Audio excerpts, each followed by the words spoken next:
A very good evening, a warm welcome to Dan Really Likes Wine, presented by Pick and Pay. Thank you for joining me. Hope your week is off to a good start. Mine is off to a fabulous start. 3-2 victory at Country Club Johannesburg this morning over Sonia Booth. Had great fun. More importantly, raising some money, raising some awareness for the Bright Rock Battle of the Sports. That's linked to the Dan Nicholl Show and linked to the sporting teams in the Northern Cape over the next month or two, doing a daft 200-kilometre trek through the semi-desert of the Northern Karoo and raising money for PPE for health workers around South Africa, which is still, sadly, a very, very needed cause. So if that is of interest, head over to the Battle of the Sports website and find out how you can participate and do your own 200-kilometre challenge. Challenge today is of a far more relaxed nature. It is a challenge of tasting 5 fabulous bottles of wine. But before we go into that tasting, just a quick thank you. Now, you might remember towards the end of June, I received this, a Coravan, and that was from Derek Kilpin and his team at Great Domains as a birthday present. It's very generous of them. Now, the way it works, very simply, if you haven't seen a Coravan, and we did have an whole episode on one, this bottom piece unscrews, and inside there's a little gas canister. A needle comes down, and in goes the needle into the bottle, and you simply replace, as you draw out the wine, replace the wine with neutral gas. I think it's argon, and you can keep the wine for as long as you like. Well, as long as you like, but definitely a good 6 months, a year. In fact, I think we had one that was 2 years old when we tasted with Derek. But the reason for mentioning that is that I've replaced the gas canister for the very first time, and I'm taking wine out of sometimes 24 bottles a week. So it has lasted incredibly well. And that's the first time I've had to put in a new canister. So Derek, thanks again. And if you are interested in a Coravan, Great Domains, Derek Kilpin is the man to sort you out. Brilliant way, in particular, to taste a wine to see if the vintage is ready for drinking or if it needs just a little more time. I think both of those apply to our 5 wines today. All of them can be drunk immediately, but they've all got some time in bottle if you have the patience and can hold off on drinking them immediately, because they'll get even better from an already very good start. Both of our guests today are from the Hamiltonada Valley. One is familiar to viewers because he's been on the show before. The other, I'm very excited. We finally managed to get past her agents and her management team and her publicists and her PR, and we've managed to get her on the show. So a little later from Creation, JC Martin will be with us, the Swiss winemaking maestro, introducing us to his brand new art of Chardonnay and art of Pinot Noir, plus talking us through his Sauvignon Blanc that features on Wednesday night with the South African Wine Tribe over in the UK, and a fine Sauvignon Blanc it is. But first of all, we go to another of our guests from Wednesday. She's part of the Wine Tribe. She's also an incredible success story in the Hamiltonada Valley, someone who almost accidentally fell into wine and now produces a small range that is sought after all over the world. So it's a very, very good evening to the genius behind Tesselaarsdal wine. It's Berene Sauls. Berene, a very good evening. Welcome to Dan Really Likes Wine. Thank you, Dan. Oh, it's lovely to have you on, and long overdue. I'm glad we finally managed to get you onto the show, very excitingly so. Not just to taste your wine, which is fabulous, but to tell your story, because you've got the most wonderful story. There's a real element of fairy tale to it in terms of your winemaking journey. And it started, correct me if I'm wrong, but were you initially a babysitter, and that's kind of how you fell into the family and started your wine journey? Yes. I came here as an au pair in 2001 to Anthony Hamilton Russell's children. That's where it all started. I am originally from Tesselaarsdal, and Tesselaarsdal is a small village between Hermanus and Caledon, and it's got a unique history. And I love my roots. I love where I come from. So it's where Johannes Tesselaar, just in short, where Johannes Tesselaar, he left his property in 1810 to his then freed slaves. So I'm a descendant of those slaves, and my family still lives there. So I came to look after Anthony's kids, yes, for about a month. For about a month. So a short-lived tenure as an au pair. What was it that got you into the world of wine? What sparked your interest and set you on the path to where you are today? Yes. So after a month, Anthony basically said, "Look, you are bright, you are ambitious. Why don't you go to the office and assist our marketing manager, Restelita Engelbrecht?" That's what I did, but that's, I basically wanted to know also, why do people pay so much for wine? I come from a beer drinking community, and also a community where they fermented their own. My grandmother was one of them. She used to make a brew that she called Skufan. And that was basically anything that could ferment, like old pieces of bread and wheat and so. I just wanted to know, it's so expensive, the wine that's here, and there's a certain class to it, and I wanted to know more. So Anthony said, "Look, you can ask our winemaker and vineyard manager if you can assist them and see the process, basically, of how it's made and get an idea." And that's what I basically did. That was March already, so it was a month too late for the harvest. But I immediately went into the wine administration and certification, basically the pink cards, pulling samples for the inspectors. And then I started operating the forklift. So I went logistical, physical work. I headed up the labeling team in the wine store and went into the packaging side of things. Did a few months in the tasting room, and eventually ended up with what I'm still doing today at Hamilton Russell Vineyards, export logistics. So I just assisted everywhere that year, from the bottling to the labeling to, in 2002, going out with a team to pick.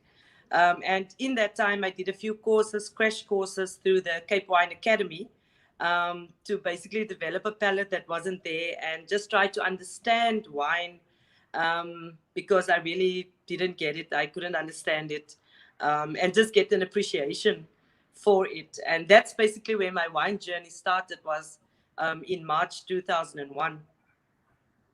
It's such a multifaceted journey. I love the fact that you were a forklift truck driver. It's something I've always wanted to do. It just looks like such a cool job.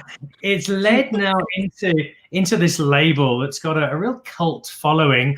When did you first start thinking, not just I'm interested in the wine industry, but I'm actually interested in wine making? And how did it come about that you now have your own label? Yes. So I don't know if this is taking up too much of your time, but I need to start like from where it started. So in my wine journey in 2003, I got nominated by Hamilton Russell Vineyards for the Warsaw. They had this thing where they sent a person of color working at a cellar or winery to the International Wine and Spirits Fair in London. So Hamilton Russell Vineyards nominated me. I got picked to go, and that was really the eye opener. I mean, I did wine shows before for Hamilton Russell Vineyards, but that was me thinking, this is so competitive, and there was like, to me, it looked like thousands and thousands of producers. I don't know if it was thousands and thousands, and it just stood out how Yamlan Valley and our Hamilton Russell Vineyards, how it's known, and it was such a eye-opener for me. So I ventured on until 2014. And Anthony basically said to me, "Look, Berene, there's no more place for you to grow. Why don't you make a barrel of wine in our cellar with winemaker Emil Ross?" Because I'm not a qualified winemaker. Emil is a qualified winemaker. But why don't you do that? But you have to get your own grapes, get your own company registered. If you're talking about money, I'll give you the startup cost. It's your business, are you up for it? And that is basically what happened in 2014. Obviously, I went for Pinot Noir, because this is what I know. This is what my palate is referenced to. This was my first meeting with wine, was Pinot Noir and Chardonnay, Pinotage and Sauvignon Blanc. So in 2014, we set about to get the grapes, which I basically got in December 2014, with Lavietch Babylon Vineyards. And they are in the Yamlan Aarde Ridge, not far from JC. It's actually just opposite the road there. The block was chosen out by Anthony, myself, It is the highest elevated block on Babylon Vineyards, and it's looking basically northeast to Tesselaarsdal, the village, just to give it some identity. And the first picking was in February 2015. And it was just about a ton that I picked, and the production was 1,202 bottles. Now the packaging, the name Tesselaarsdal is basically where I'm from, but my packaging is also based around that. So you'll notice on the bottle, it is the actual place, the actual village that's on there, the actual mountain range. I inserted 2 figures walking over the mountain over there. Sorry, that's my mother and grandmother walking there on the Barber's Route, or Barber's Trail as they called it, because my grandma used to trade with goats. So the label has got a very deep meaning for me. And the first Anglican church building is on there, and the actual oak trees that is like below my mother's house. And just as you drive through to Hermanus, little things like that, actual aloes that's growing there. And yeah, my brother is a graphic designer. He partly designed the crest. So now we are crested. And we inserted baby blue crane heads because there's a lot of blue cranes in Tesselaarsdal, and it's also South Africa's national bird. And yeah, we closed the bottle with beeswax, which is also not just a beautiful color, but it's a natural antibacterial compound. And just between brackets, it's a pain to work with. So you know that every bottle is like handled personally 4 times to dip. There's so much passion, so much history to the story. That's before we've even tried the wine. Like, you've sold everybody on it anyway. And you've got so many fans. I see a number of them are commenting already. Greg Sherwood, such an honor to have been one of the first people to taste the 2015 Love at First Sight. And as you can see from the little Facebook picture, unfortunately, that's Mr. Sherwood without a shirt on. We're trying to find a way to change that. Also there, Keith Magoli. Hi, Berene. Amazing story. Thanks, Keith. Good to have you watching the show again. Lisa Harlow. Hi, Berene. You know, I'm a massive fan of your wines and love your story. Your Chardonnay reminds me of a Grand Cru Chablis. I'll go slightly different there, Lisa. I think the very best Grand Cru Chablis are sort of approaching the Tesselaarsdal, but they're not quite at that level. Come on. And then Josephine Clear. I hope one day you could come and visit Burgundy, and we'll love to taste one day your wine. Fabulous stories. Josephine, a regular viewer from over in France. Josephine, thank you for dropping in. So you've got so many fans. You've got all these people who love your wine. Now, the story is terrific. It's a great story. But the story's only going to take you so far, because once you've got to deliver on the wine itself. So let's have a crack at this wine that Lisa thinks is a Grand Cru Chablis. It's the first of our 2. It's the Tesselaarsdal Chardonnay, which we are drinking, and this is 2019. Yes. So there we go. Right. Okay, give us an introduction to this wine then. So this wine, I added the Chardonnay after 5 vintages of the Pinot Noir. And Greg, if you are listening, yes, you also tasted the Chardonnay first, the Chardonnay 2019. And he actually tasted a portion of the amphores, a portion of the Old Oak, and the blended that day. So originally, I wanted it all amphora. It would have read amphore Chardonnay. But what happened in 2019 is, so I took in 5 tons of the Chardonnay, also from the Yemlin Aarde Ridge, also from Babylon Vineyards. The grapes came in healthy. Everything was going good. It went in a whole bunch into the amphores. I bought 2 pots, 2 700-liter pots. But then all didn't go in. So I was left I had 50% of the harvest in the amphores. The rest went into the 2014 barrels. So the rest went into Old Oak. And it was spontaneous fermentation, 6 months on the lees, partial mellow. And you have this low alcohol, 13%, beautiful Chardonnay. that we could say it's unwooded, but that would be that would be technically incorrect. But a beautiful Chardonnay. I was really, really proud. I mean, I couldn't think I could top the 2019 until 3 weeks ago. We bottled the 2020, which is looking much better than the 2019. But yeah, that's the 2019, and it is it's made to age, but drinkable right now, chilled to 17 degrees, and it's overall just an amazing wine. It got a score of 92 with Tim Atkin last year with the 2019 report. And it's overall just a Chardonnay that I'm very proud of. And rightly so. I'm struggling to imagine how your 2020 could be so much better than this, because this is already an absolute delight. I know. Yeah, the 2020, I had 18% stainless steel, 24% amphora, and the rest in old barrel. It's just got a much more rounded mouth feel for me. Although it's so young, it's a wine that I hope will be a greater success than the 2019.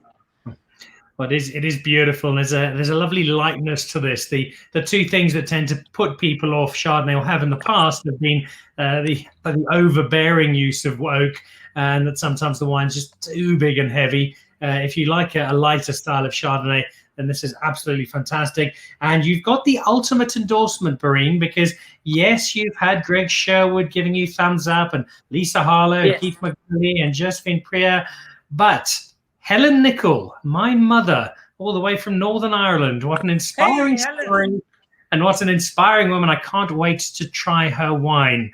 Now, you've definitely got a great customer there, because she drinks about 4 bottles for breakfast. So there we go. Mum, go easy on it, but it is lovely. So there we go. Yeah, she definitely deserves it, Dan. I know Helen took in a few of the Chardonnays, so have one on me, Helen. Well, there we go. And Angelique Kuvalakis, such a lovely story. And Lisa Harlow following up. It's very different from any other South African Chardonnay, and there is a distinctness to it. Be interesting to see how this compares just a little later. We'll be trying the Creation Art of Chardonnay, which is one of our benchmark Chardonnays in South Africa, see how they size up. It's not the only wine of yours we have, though. We also have the one that first put you on the map, and that is your Pinot Noir. And it's an unsurprising grape to find in the Himalayan Valley. And just already, that nose is delightful. Before I climb into it, though, which I will very happily in just a moment, tell us the story of this particular Pinot Noir, what the journey has been like from the very first one to the vintage you find yourself with now. We actually had a vertical tasting last week of the Tesselaarsdal. The maiden vintage was 2015, and 2015, as you know, in the whole wine industry in South Africa, was a very good vintage. It was a dry harvest. The grapes was healthy. So the bouquet for me on my Pinot Noir is what was actually brought to the cellar that day. The clean, pristine fruit, and it actually kept that. How many years later now? 5 years later. It kept that. So we opened the 2015. We got this wild strawberries on the nose. The palate still had that spiciness, that sandalwood spiciness. And the wood play is basically blonde toast, medium toast. We kept the wood play the same. Haven't changed anything really on the making of the Pinot Noir recipe. So what we do with all the Pinot Noir that comes in for Tesselaarsdal is a 10% wholeberry bun stomping. I usually do the stomping. And then we cold soak for 1 day, just to extract some flavor, leave everything in there to get some structure. And then we aged for 9.5 months. So Pinot 15, I thought, was the best vintage. Still partly think so. Then we had the 2016. The 2016 was a bit of a difficult harvest. We had some rain. We had some some grapes that wasn't that healthy that year. And I had to cut 2 barrels from production in 2016. We were left with, in 2016, with a bit of a reductive character, which wasn't a bad thing at all. It still kept the pristine fruit. But that was 2016 for us, and still up to today. I actually had a different comment from a client the other day that said the 2016 for them was the best in terms of character currently when opened and stood in glass. I had it open and it stood in glass, and I could almost agree. I wasn't that crazy about the 2016, not the right thing to say. It wasn't a bad wine, but it wasn't the best vintage. 2017, another great vintage for Tesselaarsdal. The fruit that came through was, you had hints of red fruit. You had some a bit of typical blue fruit notes that is typical to the ridge. And the same, the structure was perfect. The balance was good. It was also a low alcohol wine. Yeah, we picked at 23 bulling. So 2017 is developing beautifully. That's a really beautiful wine. Then 2018, the wine that we are tasting yet now tonight, is out of all of them, including the 2019, the 2018 is my personal favorite. Sadly, I only kept back 30 bottles in the wine library, but it's a beautiful wine. It's got a nice, elegant, dry finish. It's got finesse. It's also got that red fruit, that sour cherry going on there. You get a bit of that on the nose, but it follows through on the palate. Some beautiful tannin, beautiful acidity. So that is just an awesome wine, the 2018. Yeah, the 2019 is a good vintage.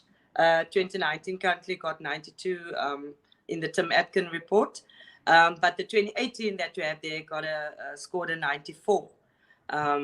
I think, which is the second highest score that we got on the South African report. Yeah. It is fabulous, fabulous, fabulous. And I love what you say about the 15s and 16s coming through now, because there's sometimes I think a misconception that we've got to drink Pinot Noir reasonably young, whereas Pinot Noir can definitely benefit from some time. And yours are a great example there. I saw that in the vertical tasting. When it's open, because I poured and then we tasted, but then there was still some left in the glasses. So I saw the comparison when we tasted. Like, it doesn't show differently, but it shows more beautifully once left like that, especially the older vintages. So that was quite interesting. Yeah. Terrific wine, a lovely story. We have JC Martin to cross to in just a moment. He's waiting excitedly, or as excited as the Swiss get, down at Creation. But before we nip over to JC, Berene, the next chapters of the Berene Sauls story, it's already set to be made into a movie. It'd be fantastic. But where do you see yourself going in the next 5 years? What would you like to be doing? What can we expect from Tesselaarsdal? Okay. So Dan, I bought, in November last year, I bought 16.6 hectares in Tesselaarsdal. It is bare lands. There's nothing on it. And if I'm not here at the office, I'm really on the property. I've done 2 boreholes there. The first one was empty. The second one gave 12,000 liters an hour, but then the water was a bit salty. So that is still stuff that I'm figuring out. I've put on markers on the property, doing soil profiles this week when the rain stops. And then in the next 5 years, well, in the next 3 years, I'm hoping to get our first harvest off the property. I will plant Pinot Noir and Chardonnay 1 hectare each, just to see what the grapes is doing and where the wine is going. But we will really harvest to make the actual wine for the market after 7 years. So the plans is for the next 5 years to build a little cellar, 30-ton cellar, tasting room and a storage unit all in one on that property, because it's on a really steep slope, and it's looking north east to the Yamlin-Ade Valley. So that will be a whole new other wine of origin, if I can put it at that. And also Tesselaarsdal is a water scarce area. So Berene and Tesselaarsdal wines in the next 5 years is building and developing and establishing vineyards in my hometown of Tesselaarsdal. And they are very proud of you, I have no doubt, for putting Tesselaarsdal on the map in such a wonderful way. Lisa Harlow, how exciting. Tesselaarsdal is such a beautiful spot. Can't wait to see your grapes there.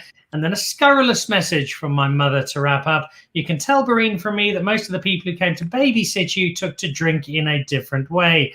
Thank you, Mother.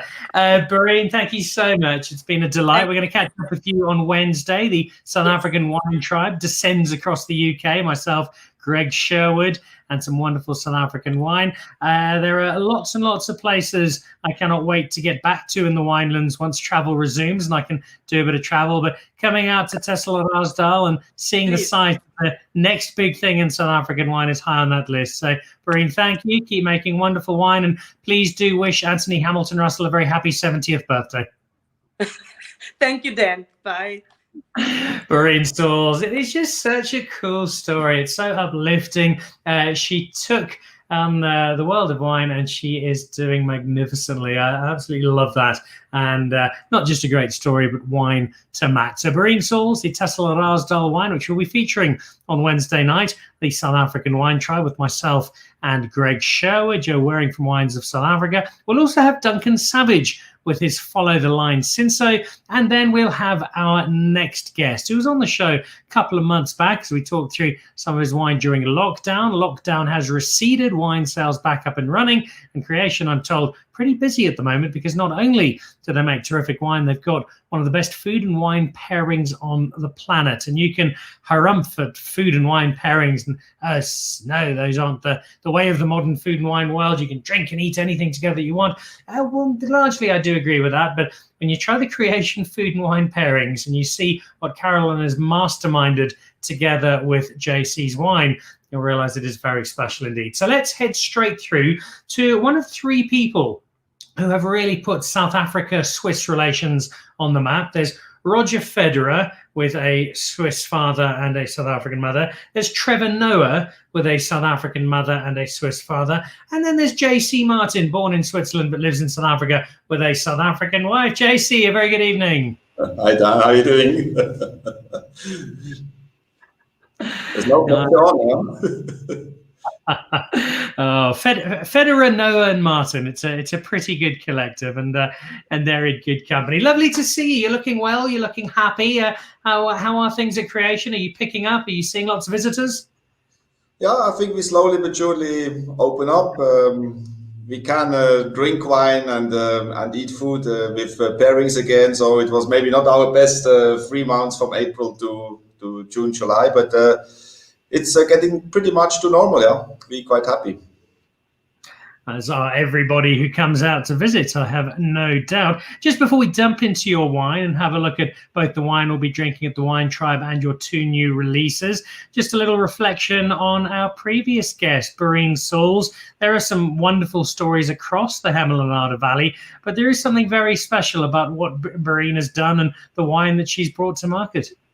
That's fantastic. I mean, you know, this industry is basically built on good stories and persons who are positive. And I think she talks a story on her own right. It is a fantastic story. It's a success story, and we need this kind of stories. It's important when you go into the market. As you mentioned before, obviously you have to live up in the quality followed. But I think when you have that kind of story to be put out, I think it's a very successful combination, and I think she will have a lot of success in front of her.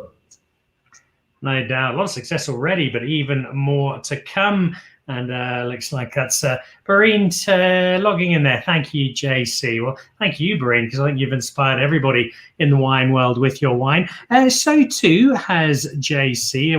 We chatted about the story and coming from Switzerland when you were on the show a little while back, and you can go back and find that in our archives if you'd like to have a look at it. So we'll charge straight into the wine, and the wine that we're kicking off with is the Creation Sauvignon Blanc. And I know we, at our last tasting, we made the point that the Hemelanada Valley is not just about Chardonnay and Pinot Noir, which is most people's perception of the space. Yes, you make great wines out of both of those grapes, but there is a lot more that you do. Greg Sherwood speaks very highly of this wine. It's why it's included in the Wine Tribe on Wednesday. What is it about this Sauvignon Blanc that for you doesn't just make such a great wine, but speak to the terroir, speak to creation as an estate? Yeah, look, I think of course, when you talk Hemelanarden, we became quite famous for Pinot Noir and Chardonnay, but nevertheless, when you're running in a slightly more cooler climate, then Sauvignon Blanc is a very good candidate to also make wine. And I think the Sauvignon has maybe a less reputation for really highest end, taking maybe abstraction of the Sancerre, where you really go up to the purely terroir driven. Often Sauvignon is a bit more kind of fruit cultivar driven wine. But that said, it's still incredibly popular. The person do love Sauvignon Blanc. It's a great food wine. It does exceptionally well in the cooler climate where you can keep a lot of freshness, good acidity. And so we're producing on our estate roughly 80,000 bottles. So it became a very, very popular, trendy wine. And as each winemaker maybe does slightly tweak in his own right, stylistically, we took the stand that we make it maybe a touch more tropical. So that means we taking leaves away to a certain extent around the grapes. That means the sunlight can penetrate, have direct skin contact, and you maybe shift then the stylistic a little bit away from the asparagus, green pepper, green flavor overall to a touch more tropical, maybe passion fruit, maybe a little of lychee, lemony flavors. But wine is all about personal perception, and we found our style, who we find a good home for it, and that is the style we produce on our estate.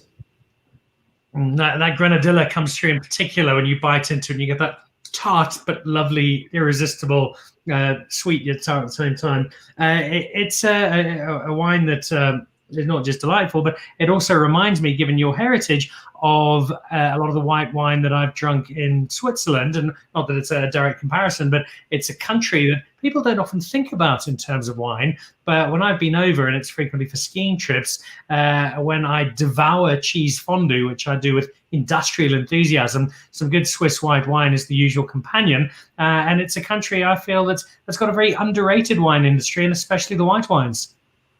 Yeah, look, we do have a lot of white wines on offer. Many cultivars the person might even not hear of, but the person have to understand, for example, the Rhone Valley starts in Switzerland. So all along the Rhone Valley, you have vineyard planted, and when you go to the valleys or the Valais, you will find cultivars like Petit Darwin, Humain Rouge, Humain Blanc, Cornalin. So these are just cultivars who grow in that little stretch on a couple of hundred of hectares.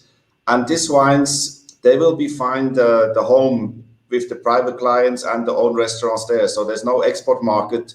Everything gets sold directly. Who the winemakers see the best benefit also financially when they can sell it directly from the cellar door without having a trade in between. And so therefore, the brand Switzerland in wine is definitely not that much into the world. But locally, the persons are very loyal. The Swiss drink Swiss wine. We have not a Swiss, but a French guest who's watching, Josephine. Hello again, JC. Could we also have a drink of your Sauvignon here in Meursault? Missing so much, all our friends from South Africa. But last night in Beaune, we opened the Art of Chardonnay. Just lovely. Santé. The Art of Chardonnay. We'll be drinking in just a moment, Josephine, as we try it out. Before I open that Art of Chardonnay, I mentioned that I drink Swiss white wine with cheese fondue. It's one of my favorite combinations. Food and wine combination, so big at creation. What are we drinking with this if we settle down for lunch? So normally I'm not allowed too much to say about the food, but Caroline is not here, so I can give my 5 cents. What is the food part with it? I normally would go with the Sauvignon like this for a nice sushi sashimi. I think that does really good justice. It has a good acidity who really cuts into seafood. And what the person maybe might also underestimate, the Sauvignon can actually age very well because it has a very good acid and low pH structure. So a Sauvignon can stick around for 5 to 8 years and still is pretty much alive, nothing oxidized. So it's a wine who holds together very well. Well, if you like the sound of that, if you're in the UK, I think you've got one last day to get hold of your wine from Hanford Wines through Greg Sherwood and join the South African wine tribe. This will be kicking us off on Wednesday night.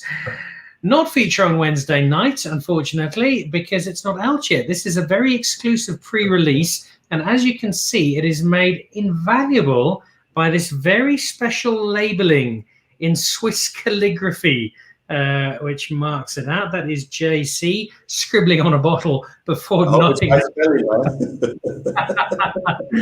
The art of Chardonnay. Let's talk a little bit about the art brand before we kick into the actual wine. I remember, and we've said this a couple of times, when I first tried this, thought this is a bit pretentious calling it the art of Chardonnay and the art of Pinot Noir. There are lots of other people who make very good wines. And then you taste them and think, yeah, you can call it that. That's justified because these two wines are exceptional. Again, they've got this this incredible following right around the world. And you've created this benchmark label for yourself that really sets itself up as that top tier of creation and leads everything you do, I suppose. I mean, first of all, I do think wine has something close to art. I think it's something difficult to measure. Some person might like something more than others because it has to be really very personal, appreciated. But the person who listening to us and understand the estate, we do have roughly 15 hectares of Pinot and Chardonnay in production, and we always thought ourselves, soon as we have some vineyard age, we would like to be a touch more selective on these two cultivars who really reflect the terroir and exceptional well. So when we reached 10 years plus, now going to 20 years, we really started to select specific vineyard blocks where we thought visually, first of all, we can maybe get extra extraction of some finesse and elegance out of these cultivars. And so we have one slope where we collecting this Chardonnay. It's now 19 years old vineyards. It's normally a good sign when you plant your vineyards yourself and they're getting 20 years old, then you know even you aging a little bit. So the farm is now pretty much 20 years old, up and running. And then on that specific slope, we have a Burgundian clone, 95 planted, and it's not the soil who is very generous, so the plants are not obviously vigorous. So there is a very balanced growth, and I think we get a tremendous build-up of elegance and fruit concentration out of that specific vineyard. And then in the art range, who is basically our flagship range on our estate, then we make a severe barrel selection on top of everything. So we really reassess once when this wine is finished in the barrels, and often just coming out at around 10 to maybe 13, 14 barrels, who we try to produce on a yearly base if the vintage allows us to select this kind of quality expectation we have. Well, no doubting the quality at all. I think Greg Sherwood was raving about this not that long ago. I don't think this is even out yet, but when it does, rush to get it. Where do we sit in terms of release of this wine, JC? So tell me that again. Sorry, I couldn't hear you completely. Oh, when can we expect this to be released? So we try to hold these wines a little bit longer back. This wine just got bottled 3-4 weeks ago, and we just started to show it around. Actually, Greg Sherwood got just the bottles, I think, up to his place this week for kind of a pre-tasting. So I hope this wine should maybe go into the market end of the year or early 2021. these are wines for aging, especially on the Pinot Noir side. So these wines you really should put on the side for minimum 5 to 10 years. On the Pinots, I would say on the Chardonnay, at least 3 years, depending what is your preference in taste. When you like it fresh, obviously don't wait for 8 or 10 years, but I think up to 3 to 5 years, it will be definitely beneficiary overall of the stylistic of this wine. I was going through my cellar over the weekend, clearing out some bits and pieces, and I discovered I'd actually completely forgotten, which was a good thing. I think I've got a 6 or 7 year old case of the Art of Pinot Noir that I'd squirreled away, and it hasn't been touched yet. So that is sitting very, very alluringly. Greg Sherwood there saying the Art of Pinot Noir and Chardonnay are incredible expressions that show so well against Burgundy in blind tastings. And then following up, got the bottles, JC, just letting them settle before opening soon. So there we go. Greg and I will be drinking a Sauvignon Blanc on Wednesday. Okay, 2 wines down. We have 1 more to go while I finish off that. Oh, God, that's good, JC. All right, so fabulous, fabulous whites. 1 last red to go. And interesting, I think we mentioned earlier to see how they would compare. And definitely the Chardonnay is very distinctive. There's a great difference between JC's and Berene's, but I'll simply say they're both magnificent and buy them both if you can get them. So our last wine for today, it is our Pinot Noir. Is there a particular favorite grape of yours, JC? Is there a favorite child in the wine family at creation? Yeah, I think you can get hooked on Pinot Noir overall. So we was growing up in Neuchâtel, who is soil and located very close to Burgundy. So we had a good exchange to Burgundy, and so Pinot Noir was pretty much all along with us all the time. So when I initially came to South Africa, I didn't thought it is just Pinot Noir country. So fortunately, Peter Finlayson told me different, and he said when you are in the Hermanarten, you should definitely go for Pinot Noir. And so we planted from the beginning, maybe not the whole farm, but we planted quite a bit. And now over the years, we just increased the plantings on Pinot Noir because it really works out. And I think the most interesting aspect for me is to see stylistically this Pinot Noir even grown very far away from the old world. It has a very old touch approach in this Hermanarten, and that's fascinating to see, because we have obviously different soils than Burgundy. Climatically, we are pretty close, I reckon. But stylistically, you can often bring this wine in blind tastings. And when I say that, obviously, we not necessarily want to compare after 25, 30 years, but when we're talking younger Pinot stylistically, we often can easily compete against top producers in Burgundy, at least at that younger stage. It was quite fascinating to see that the sommeliers, there's always a bit of a challenge out. They always want to know blind what is what. And when we bring in a flight, suddenly a few of these wines in, suddenly things are not anymore as clear as the person might think. There's a fascinating nose to this, JC. I'm not sure if I'm getting almost some chalk, some limestone, some stuff I wouldn't normally expect. Part of it, I'm sure, is the freshness. But what else? What do you get on this wine? What does it say to you when you're talking to it? I mean, you basically, this is something you maybe not really experience too much when you're growing up in South Africa. But in Europe, we have these little forest strawberries. They are very tiny, but very, very intense in flavor. And so we have that kind of these forest strawberry flavors. I think we do have always a kind of a spiciness underlying these products, and then it's maybe the kind of darker fruit. And we're not necessarily sitting here so much on the red fruits like strawberries, raspberries. We are more on the blackberries with maybe a hint of also darker cherries. And overall, it has quite a different layer structure, who I think in Pinot Noir is very important. And I think that kind of extra complexity comes in over vineyard age. I think when you have all the wines, all the vineyards, I think it will definitely contribute to much more density and extra complexity. Who is nothing wrong to make with young vineyard wine, but it's very challenging, especially on the red wine the first few years. So I think we are quite blessed that we slowly reaching that point that these vineyards are now close to 20 years. And we also start to understand the farm. In the beginning, it was for us also a learning curve. We had to really quickly read into, in such a new place, we started from nowhere. There was basically no planted vineyards there.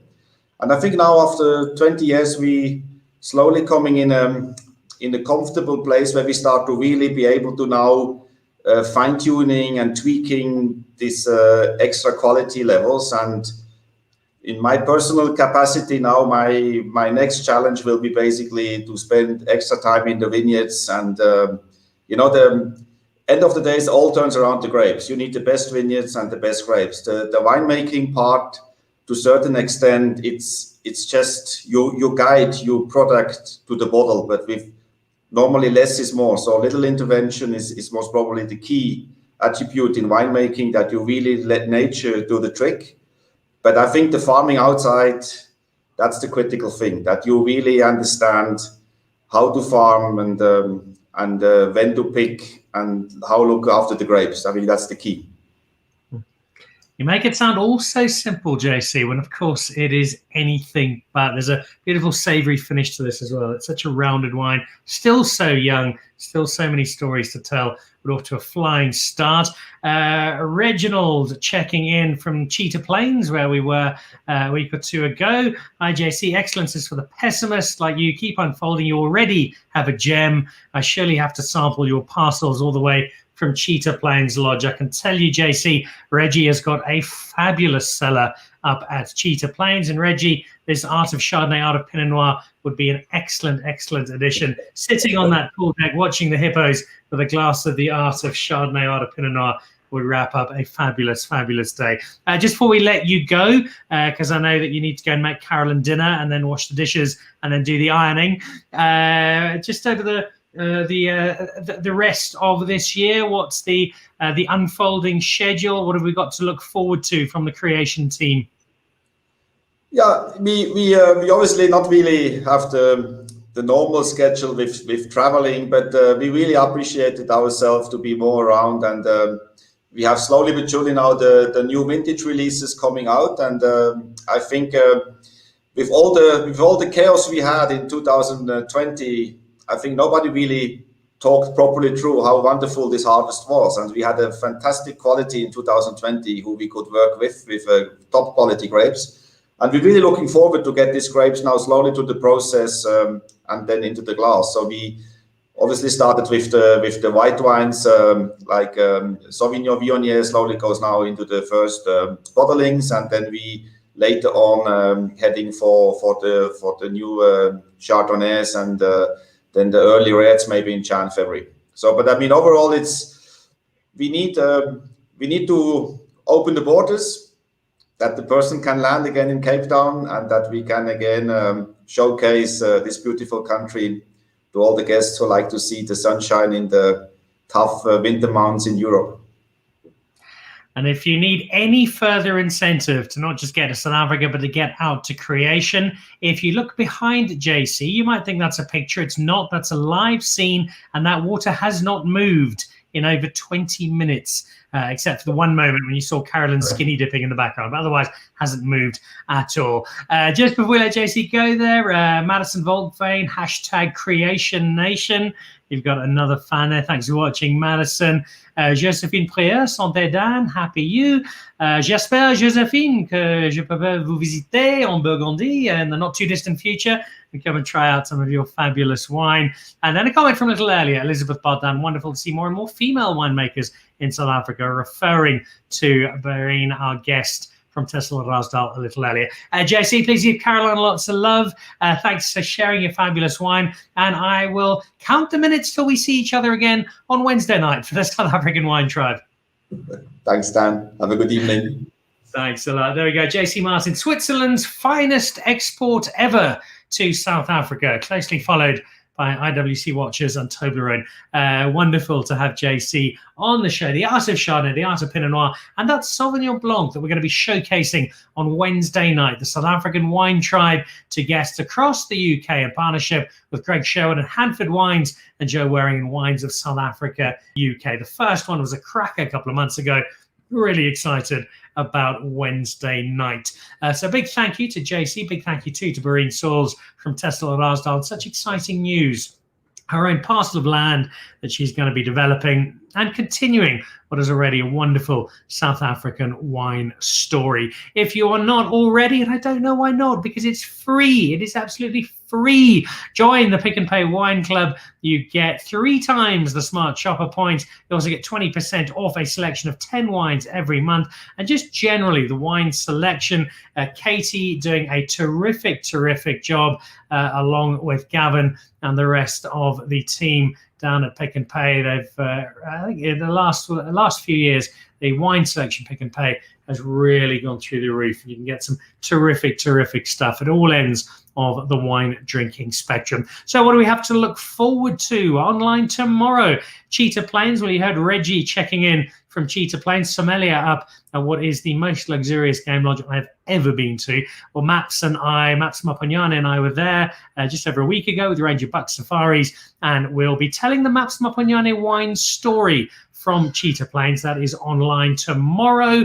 And then on Thursday, I'm joining Gareth Robertson from Rupert Wines and Chef Ruben Riffle, who's very kindly taking some time off the golf course to join us. And we're going to be going steak and Syrah as a go forward to National Heritage Day, which is next Thursday. Ruben will be giving us the expert introduction to brewing the perfect steak, perfect Syrah to go with it from the Cape of Good Hope range from Anthony Rupert Wines. Gareth will be talking us through that particular wine, and we'll be launching a really cool competition with all sorts of terrific prizes to be won. That does it for this evening. Thank you to all of you for joining us. Thanks to JC from Creation, to Berene from Tesselaarsdal. Thank you for watching, and I'll see you again live on Thursday evening. Good night.